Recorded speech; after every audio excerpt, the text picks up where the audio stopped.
దావీదు అలాంటోడు కాదు. ఏమంటున్నాడు? ఎవరైతే ఈయనకు తెలుసు, అందుకే ఫస్ట్ 2 వచనాలు ఏమంటున్నాడు? నేను నీ యందు నా నమ్మికని ఉంచుకున్నాను అంటున్నాడు. ఈయనకు తెలుసు కాబట్టి ఈయన నమ్మిక ఉంచుకున్నాడు. 3వ వచనంలో ఏమంటున్నాడు?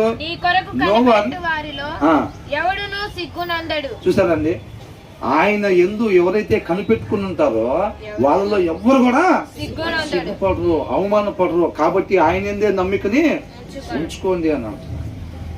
బతికినంత కాలం చక్కగా చిన్న జీవితాన్ని ఎంత అద్భుతంగా జీవిస్తున్నాడు కదండి. అవునా? మనం కూడా అలాగే ఉంటున్నామా? నిస్వార్థంగా ఉంటున్నామా? నీకు తెలిసిన విషయాలు నేను చెప్పకుండా నా నోరు నేను మూసుకుని ఉండలేదు, మౌనంగా నేను ఉండలేదు, మిద్దెల మీద దాన్ని ప్రకటించుతున్నాను అంటున్నాడు 41 కీర్తనలో. అర్థమవుతుందండి? అలాగే చెప్పాలి. యేసుక్రీస్తు వాళ్ళు కూడా ఏంటంట, ప్రశాంతంగా ఎక్కడైనా తిని హాయిగా వేసి 16 మీద పెట్టండి అన్నాడు ఎక్కడన్నా? అవునా?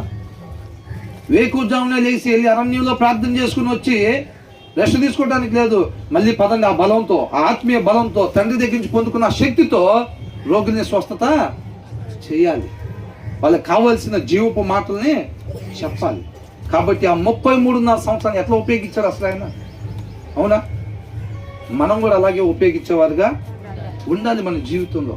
మేలు చేయటం ఎరిగి ఉండి నువ్వు చేయకపోవటం పాపం అంతే. నన్ను అడగలేదుగా. లాజిక్లు దేవుడి దగ్గర పనికొస్తాయా? పనికిరావు. మనమే నశించిపోయేది. లాజిక్లు పనికిరావు అక్కడ. నన్ను అడగలేదు కాబట్టి నేను చెప్పలా, నాకు తెలిసిన అది నా బుక్లో రాయరు అని అంటారా?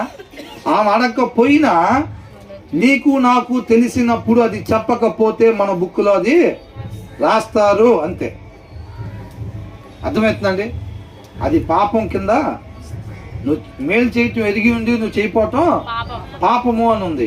వాళ్ళు నిన్ను అడగకపోయినా సరే నీకు మేలైంది వాళ్ళ గురించి తెలిసినప్పుడు, వాళ్ళకి మేలు కలిగేది నీకు తెలిసినప్పుడు, వాళ్ళు అడగకపోయినా సరే మనం చెప్పకపోతే గనక, మేలు చేయగలిగి ఉండి మనం చెయ్యకపోతే గనక, వాళ్ళు అడగకపోయినా సరే మనం చెయ్యకపోతే ఖచ్చితంగా పాపాలకు సంబంధించి మన బుక్లో అది రాస్తారు.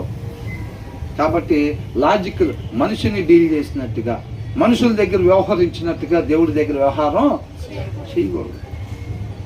దేవుడి దగ్గర ఎలా ఉండాలి అదే రీతిగా మనం మనుషుల దగ్గర కూడా ఉండాలంటే.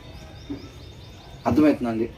కాబట్టి ఆ సువాసన, ఆ పరిమళం అక్కడ రుద్దుకోవాలన్నమాట. ఆయనతో అంటు కట్టుబడి ఉండాలి.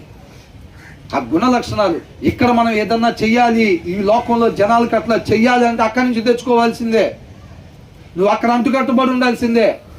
అక్కడ బలమైన సహవాసం ఉంటేనే నువ్వు ఆ లక్షణాలు నీలోకి వచ్చి నువ్వు ఇక్కడ వీళ్ళ మీదనే ఆ వెలుగుని కనపరచగలుగుతావు అంతే.